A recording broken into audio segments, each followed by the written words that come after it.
Hey guys, my name is Faustina Gorham, and I am just a 24-year-old girl who feels called to proclaim the message for these times of the coming of the kingdom of the divine will as described by Jesus to his servant of God, Luisa in the 36 volumes of writings that he calls the Book of Heaven. So that's why I'm making this video. I hope that it will bring a deeper clarity and clear up some concerns that people have about the cause of Luisa and her writings, because there is a lot of ideas out there. There's a lot of misunderstandings, there's a lot of slander, there's a lot of confusion. All right, the first thing I want to make clear is that the Book of Heaven, the 36 volumes given by Jesus to the servant of God, Luisa Picaretta, in 1926, volumes 1 through 19 of them were published with the imprimatur of Archbishop Joseph Leo, as well as the Nihil Obstat of Saint Hannibal de Francia, who was the officially appointed censor of her writings. If the bishop concurs that the work is free from doctrinal error, he grants an imprimatur, from the Latin imprimere, meaning to impress or to stamp an imprint. This is the bishop's official declaration that the book is free from doctrinal error and has been approved for publication by a censor, which, as we see here, the official censor was a canonized saint, right?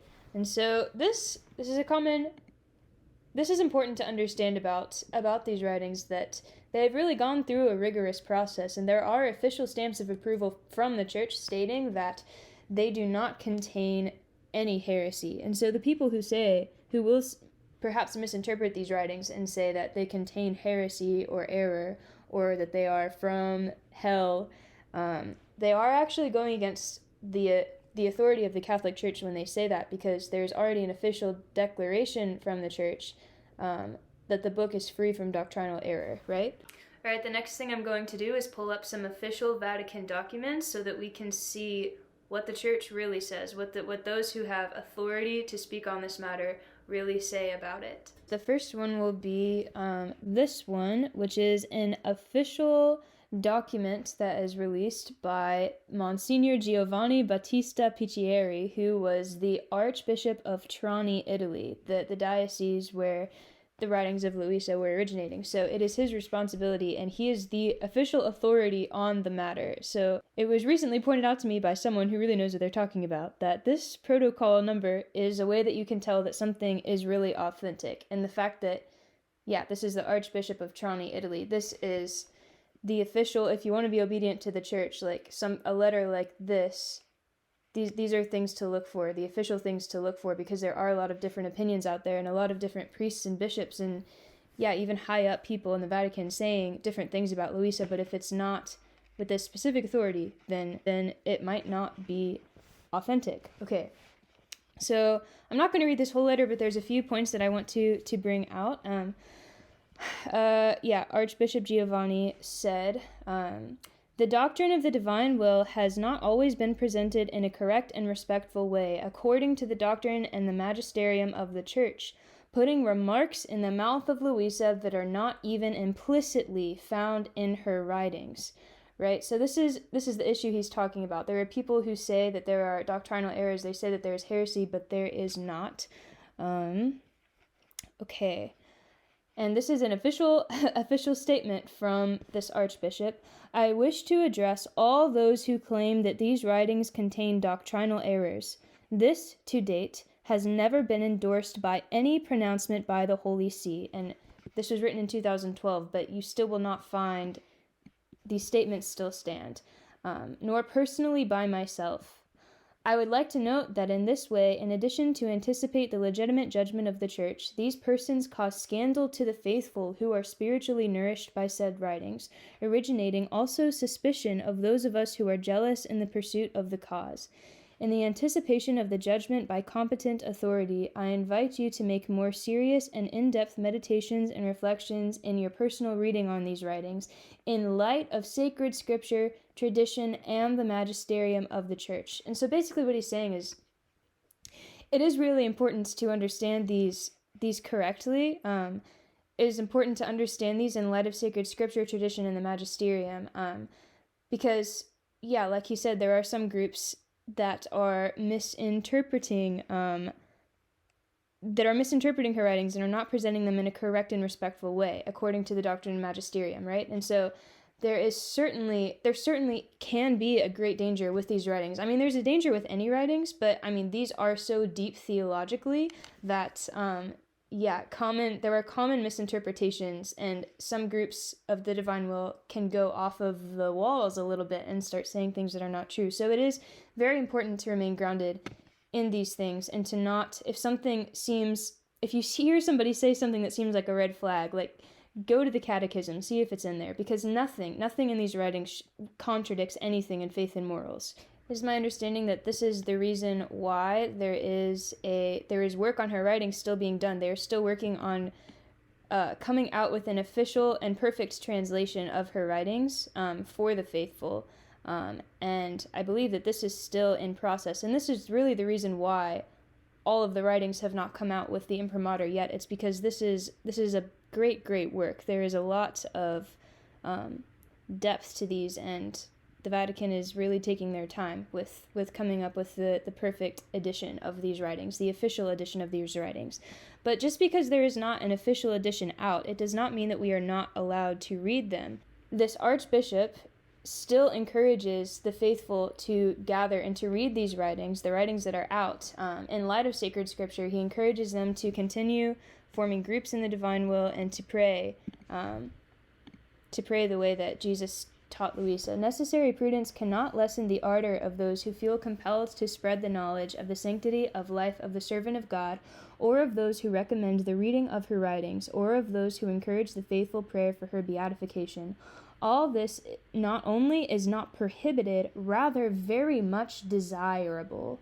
I also invite you to reinforce unity and communion among the dioceses in which individuals, groups, and association inspired by the servant of God, Luisa Picaretta, and know her writings are to be found. Okay, so this is the official statement. We are allowed to read her writings. We are encouraged to read her writings. Just because there is not yet an official translation that is finished, this is the official statement, and this has not changed. The next document that I want to bring your attention to was released in 2020 by the current Archbishop of Trani, Monsignor Leonardo D'Ascenzo. And yeah, once again, we have this official protocol number, and these numbers are used in official documents from the church so they can be properly found in the archives. This shows people they are reading an official document from an official authority from the archdiocese, in this case, the archdiocese that opened the cause of beatification and canonization of Luisa. And so this is the authority on the matter, okay? So I'm going to read bits of it. It reminds me very much, it is reminiscent of the last letter that I read from the previous archbishop in 2012. From what I can understand, it basically says the same thing as the letter from 2012, very similar things. Thanks to the activity of the Public Association of the Faithful, Luisa Picaretta of Corrado, I have been able to learn about the surprising diffusion of the writings of the servant of God in many parts of the world, about the visits made by the faithful to the places relevant to her life, and about the solid network of groups present in various countries. I am absolutely amazed by the fervor of this extensive community. I encourage everyone to continue along this rich and fruitful path toward holiness. Okay, so we are encouraged to continue with the writings of Luisa. We are encouraged to continue meeting in groups and studying and growing in the knowledge that Jesus gave to her. But there is, pointed out in this document as well as in the other one, the issue that certain groups are going off the walls a little bit. Not infrequently, however, a certain isolationism has led some to an erroneous, distorted, and partial reading of the servant of God's writings. Okay, so this is where you may hear some of the common errors are probably coming from people in these groups who are not really staying in line with the church, right? They're not reading the writings in light of sacred scripture, of the true magisterium, of the catechism of the church, right? A team of experts organized by the Luisa Picaretta Association has spent nearly 5 years carrying out the arduous and complex task of carefully transcribing the original manuscript of her diary notebooks, and has delivered a text faithful to the original, as desired by the Congregation for the Causes of Saints. However, this merely marks a new starting point.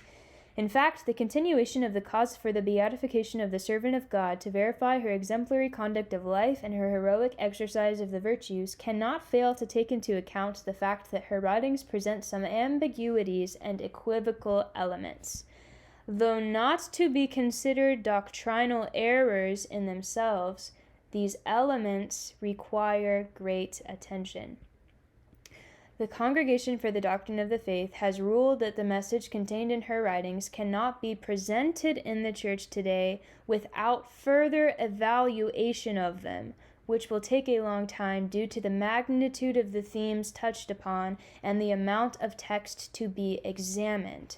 But this doesn't mean that the texts in themselves have doctrinal errors. This just means that there is such a depth of theology in them that the Church is really taking her time to make sure all of every I is dotted, every T is crossed, so that these can be presented all at once in a definitive way, with the definitive understanding of what every little bit of it means, right? But this doesn't mean that we are not allowed to read them. In fact, we are encouraged to continue to read them, just prudently, right? Prudently and continually under the guidance of the Church. Given this new situation, as we read her writings, we should all feel encouraged to pay more attention to the author's intention and greater faithfulness to the teaching of the Church.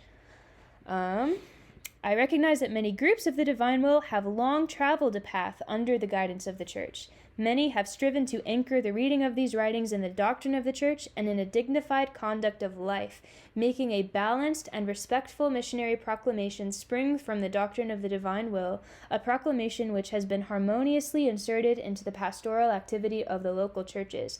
I urge everyone to continue with renewed commitment. This is what the official declaration is stating. We are encouraged to continue reading the writings. Even though the official translation is not out yet, we are encouraged to read the writings, the translation that is out, just prudently, and reading them in light of sacred scripture. Based upon these authoritative documents, we can see clearly that we not only have permission to read these writings, but are encouraged to do so. It is true that there is not an official definitive translation out yet for all 36 volumes, but it has been made clear that these writings do not contain heresy, and we are encouraged to read the translations that are available, just prudently, in light of sacred scripture and the true and unchanging magisterium of the Church. Like I said, there are a multitude of erroneous and slanderous claims out there made against these writings. I have many times been recommended to watch a certain YouTube video of a well-known priest taking apart these writings and giving his opinion of why he thinks they are demonic. But I want to warn you so that you understand that he and all others who follow his example of slandering these writings and claiming they are heretical are acting in disobedience to the Church and in reality are causing a great scandal to the faithful. Now understandably, there are a lot of issues that people have with these writings because some things on face value can seem very, very problematic. I am not going to address in this video the particular issues that people have or the particular heresies that people often see when they read these things, mostly because it has all already been addressed by a certain Catholic theologian named Daniel O'Connor. He has a YouTube channel and has made many videos defending the writings of Luisa against the slander. But when he posts these videos, it's not like just his opinion when he says things. He's very, very studious. He brings up nothing but writings. He's very much a fact person. Yeah, it's great if you really want to know the truth. He also has a book called The Crown of Sanctity. There's a free PDF of that online. I highly, highly, highly recommend that.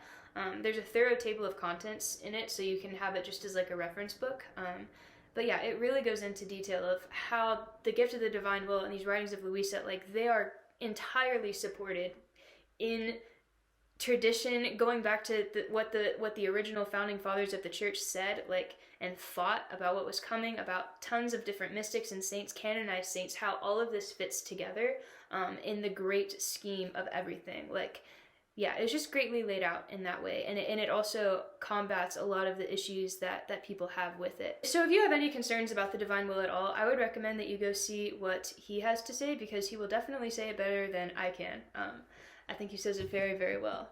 One thing that I will address, like very briefly and not very thoroughly at all, because I'm really not eloquent when speaking about these things, but there is, you probably have heard that the cause for the canonization of Luisa has been suspended. That does not mean that it is canceled. That really doesn't mean anything. Nothing of what was said in those 2 documents that I read has been taken back. Like, that is still the status of the writings. It's just her cause for canonization has been suspended. This often happens with saints, actually. This is not going to be the first time. There was a certain news article out there that's saying, oh, her cause is canceled, but it's not canceled. It's just put on hold. Everything is wonderful. Everything is great. And we're living in rocky times right now anyway. We're heading into dark times. I don't expect that she will be canonized and that these perfect translation of these writings will be available definitively yet until after the era of peace begins, right? So we still have kind of a long way to go. This really is kind of an underground movement, but not an independent underground movement. This is with the church, right? It's just, you're not going to see this widely known, widely proclaimed. And frankly, like, if you are one of the people that really gives your life to the divine will, to these writings now, you will probably be in the minority while we are still in these times. Like, this is the transition over to the next time. So lots of attacks, lots of confusion, lots of lies. It's okay though. It's perfect. It's perfectly according to plan. Fiat voluntas tua, my friends.